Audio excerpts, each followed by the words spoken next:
I call it national planning. I call it what? National planning. Nations must also plan. Now, for instance, African nations must plan. Must what? Must plan. Now, I'm saying this today.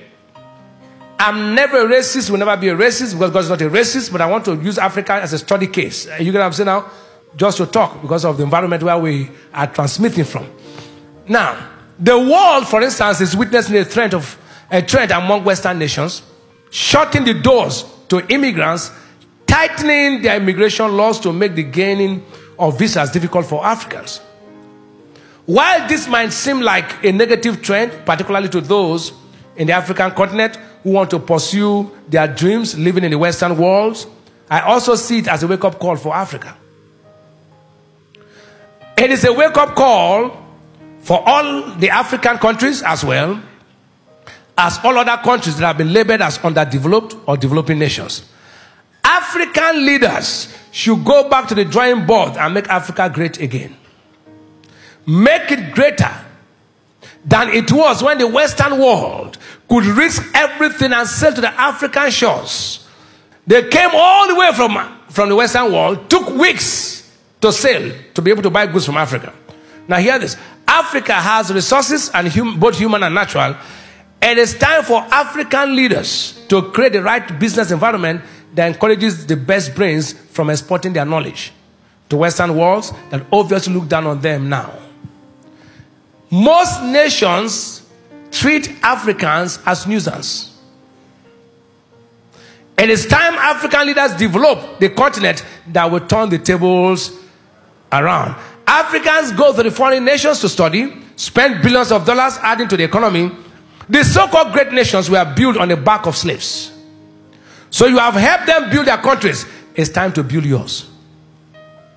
If African governments invest in education as much as we have invested in Okma, I don't think anyone would want to go abroad to study.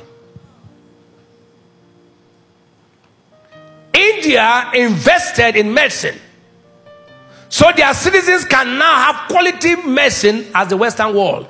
Before now, nobody goes to India for medical treatment. Their medical doctors in Europe and America went back to India. Today, they have the same match with the Western world. When you look down on the people should go back to the drawing board. So I hear. China was never reckoned with anywhere in the world. China before now, in the 40 years ago, if you buy anything from China, it's regarded as a substandard product. All of a sudden, the Chinese sent their people 30 years ago to the Western world and Europe, developed their people. Today, every product, if you carry 9 products in America, 8 of them are made in China. Why won't Africans also take up the challenge? Any nation can surpass in any field that the Western world pride themselves with. In the nearest future, this rejected Africa will be the pride of the world.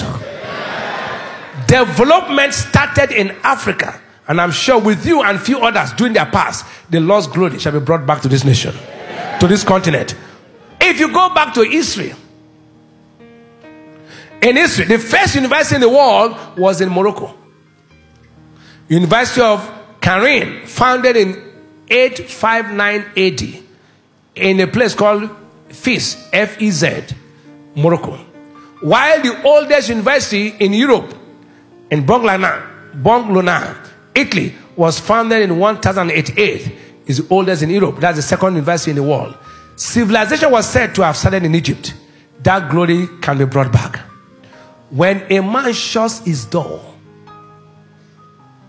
in your face, telling you to go to your country, then go back and make your country better than his. That is planning for nations. They have looked down on you. Before now, nobody runs to the West to school. Nigerian schools were of any class globally. But our leaders have messed up the educational system. It's time for us to wake up. Today, Nigeria schools are shut down. They are voting billions for election when education is toyed with. Read history anywhere. Any nation that toys with education, never vote them to power. They have no value for the next generation. What the politicians are doing today, they have value for the next election, not the next generation. Don't vote any politician, vote visionaries. Politicians think of the next election. Visionaries think of the next generation.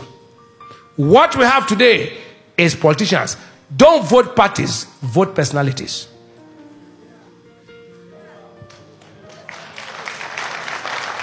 Go for people who will turn the pride of this nation and continent back again.